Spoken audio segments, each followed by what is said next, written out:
I think the other aspect is just to see all the activism and Hmm.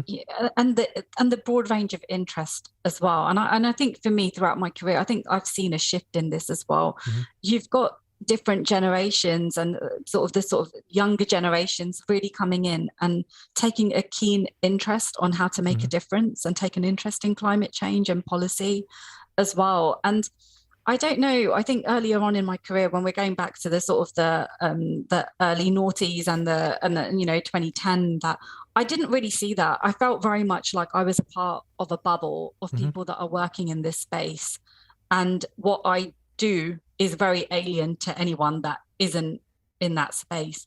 And that is definitely not the case now. And I find that really, really encouraging. And we also live in a different world now where, people who have ideas, there are much more. We talked about creativity Hmm. as well. And there's just more channels and ways to actually cultivate an idea. Hmm. It's almost like the currency now. An idea is the currency of the modern and, present day, because there's so much that you can do with an idea. And even if it does, not all of them are successful, but people definitely have more chances to explore, which I don't think we had that before. I So, think you've God, I just sound really old now, but it's true. that quote, and I'm sure it's going to get used again and again. What an idea is the currency of today. That is, from a marketing person, that is gold. That is. But I I think must have had it somewhere else, but I like it. after this googling, if there isn't, we'll put your name next to it and own it because I think it's ace. But I think what's also quite funny is that when, oh God, I am 38 now, but it's almost, I'm not 21 anymore. But we didn't That's have, it. when I was, oh God, 16, 17, like the internet was new. And I still remember the very first time that I ever used the internet.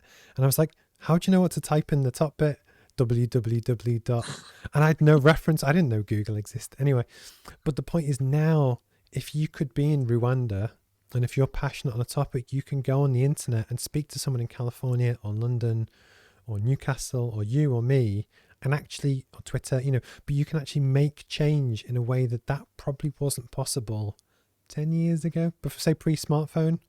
And Absolutely. that's mind-blowing in some ways. And again, it's, we won't go into politics, but almost, a lot of the change that happened in the Middle East to do with the Arab Spring was to do with communication in a way, because people for the first time could actually coalesce and communicate in a way that they couldn't before.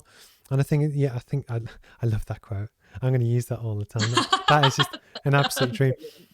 But I think, so again, it'll be really exciting to see what happens in the next 10 years and the 10 years after that. Absolutely. I do. I think also social media as well has been a real game changer, and I don't think this is, I think most would agree with this.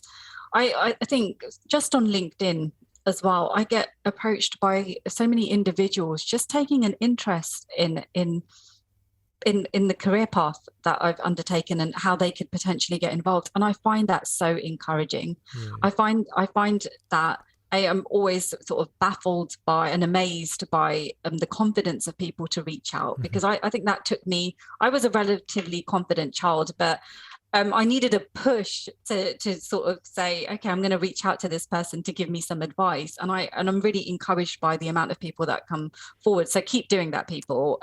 If you come across someone whose career or they're working on something that you take an interest in, ask them about it, because that's how other ideas are generated or how opportunities arise. And I just think this digital age really enables people to do that.